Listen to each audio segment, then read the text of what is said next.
mom with the feisty fawn. They were here earlier and they left. And I went to put some more bird seed.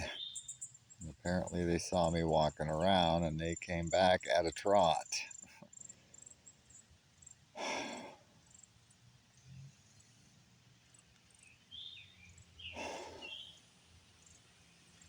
Oh, here it comes. Boy, you are just full of gumption, aren't you, little one?